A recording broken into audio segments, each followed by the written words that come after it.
Welcome back, viewers. Today's Bodycam takes us into a tense 911 call from a worried family member. A man, described as mentally ill, has already set a fire and vandalized property, leaving his loved ones fearing what comes next. Officers and even a mental health counselor are dispatched. But what begins as a welfare check will spiral into a life or death standoff involving fire, paranoia, and a knife. Watch closely, because the decisions made here could mean the difference between saving a life or taking one.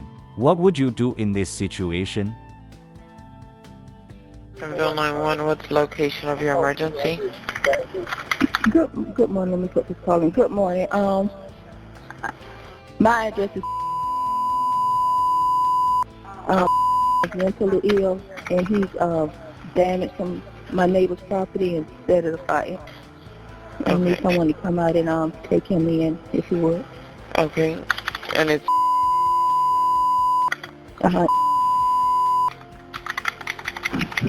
Is the property still burning or no? No, it was just a small fire, but he entered their property and vandalized it. What is he diagnosed with? He won't go to the doctor, but he's schizophrenic. Okay.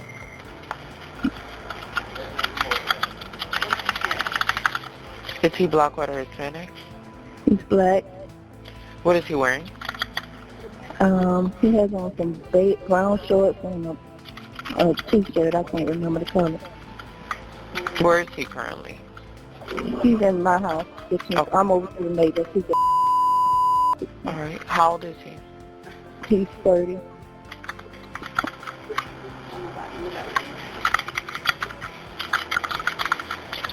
Is he currently being aggressive or anything like that? No, not currently. Any drinking, drugs, or weapons involved? No. Okay. What is your last name?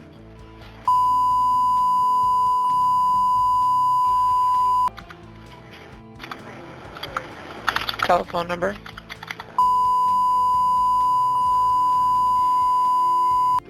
Alrighty. I'm gonna go ahead and get someone out there to you, okay? All right, thank you. You're welcome. Bye-bye.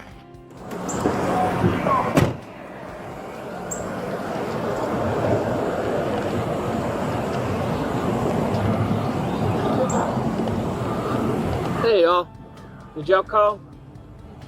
What's going on?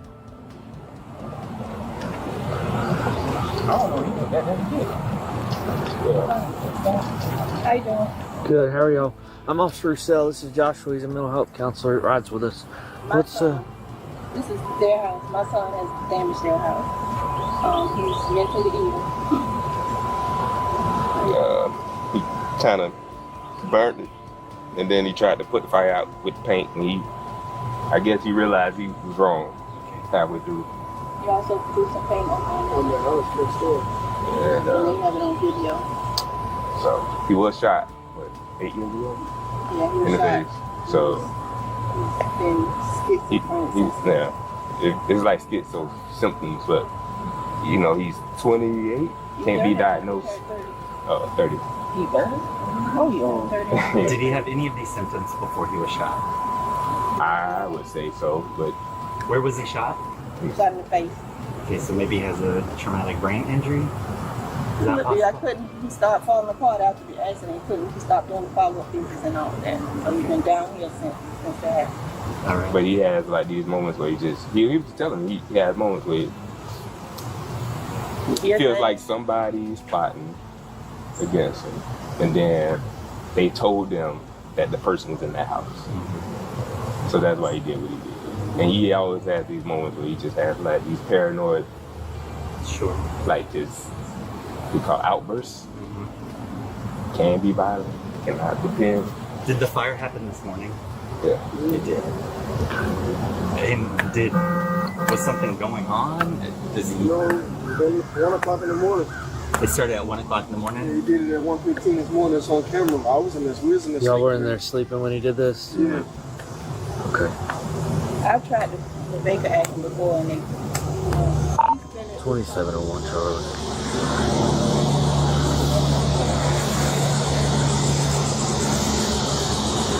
2791 Charlie. Start me probably one or two more units. Reference a 27 that tried to set the neighbor's house on fire. Please. 2791 Charlie, 10-4-10-23. Paperwork in the 908. ex parte order. Have you heard of that before? I think I have. Okay, it's some paperwork that you can fill out and take to the court system, and they like. Oh, you can send from the call, be advised. I haven't had one that has not been signed before. The judge signs it, it comes back to us or patrol, and we serve it to him and take him to get him an assessment. Is that different from the Baker Act? Or is that It's just a different process to a Baker Act. Charlie It's still detaining someone for an assessment. 2791 Charlie. Yeah. 27. So where's he at now? Where's his, I guess, mindset at now? Is he still having an episode? But now that he saw the police pull up. He realized he, not to excuse him, he told me once I was talking to my son, I said, Brian did what? He heard that. And he stopped, he said, I had a fight with this girl, which is a hallucination. Yeah. And I said, did you hurt her? Nobody got hurt. And I said, what you do? He didn't tell me about the fight. They told me about the fight, but for him to cross over here, go on the property and set fire, he could be different. So.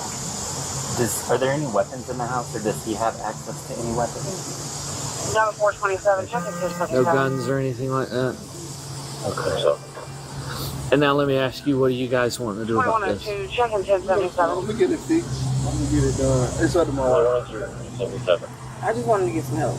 Like, my kids, like I was telling them, we've been here for 16 years. Yeah. She's been my neighbor for 16 years. So we witnessed, getting into the accident, getting shot. We've witnessed it. We've lived it pretty much with her. Yeah. This is, like she said, it's not the first time he's did something to my house. Yeah. But this could have been deadly. Yeah. Those are my kids' rooms. Absolutely. So I'm more hurt than mad. Because my kids are innocent in the whole situation. Yeah. If it was a vehicle, I wouldn't care. Tell them my cars. But, like my kids right now. Yeah. And now he just threw paint on that house, correct? Do you know whose house that is? She just moved, 2-3 months ago. Okay. Is she home right now? No, she left. She left?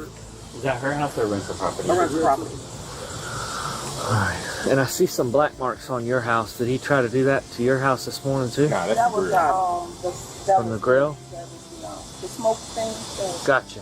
Okay. Mosquitoes. Alright. Well, give me just a second, okay?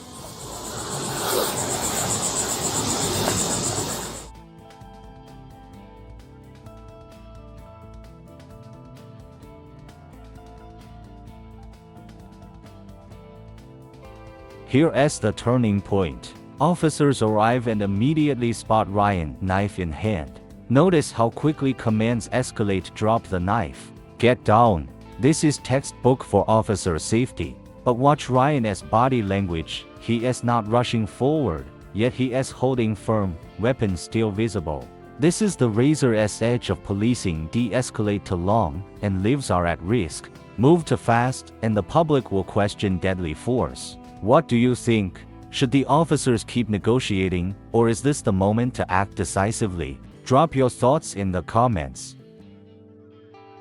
Ryan, come here. You're gonna get dog bit.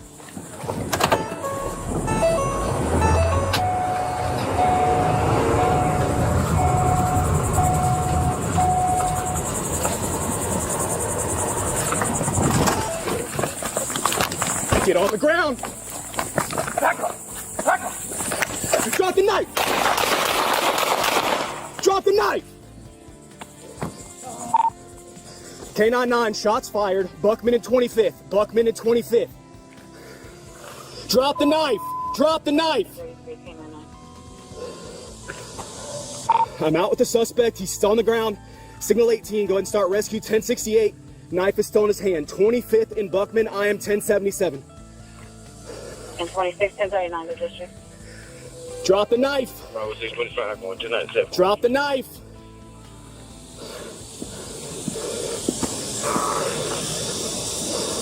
Hey, everyone show 751.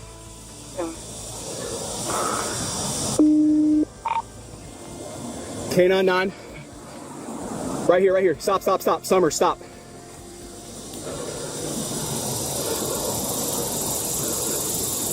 Hey, come around. He's still signal 0.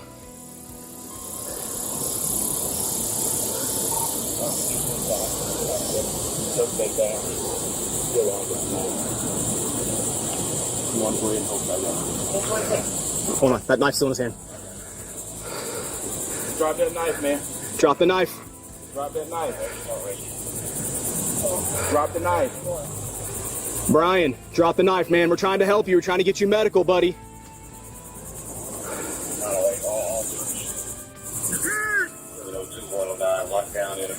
All right, just hold on for a second. This is gonna be the plan. Just you give me, just over here, open the sign so we ain't got to go crossfire.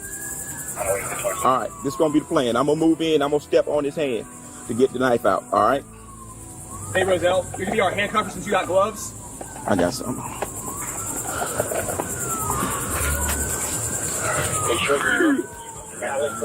All right, hold on. Make sure they get a pathway. Hold on. Hold on.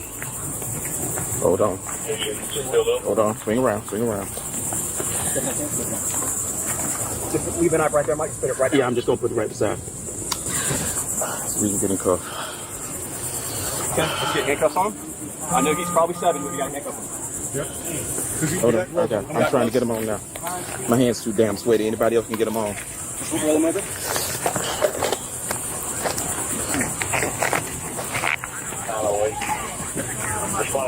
Let's get 2 blocks out. Block it all off.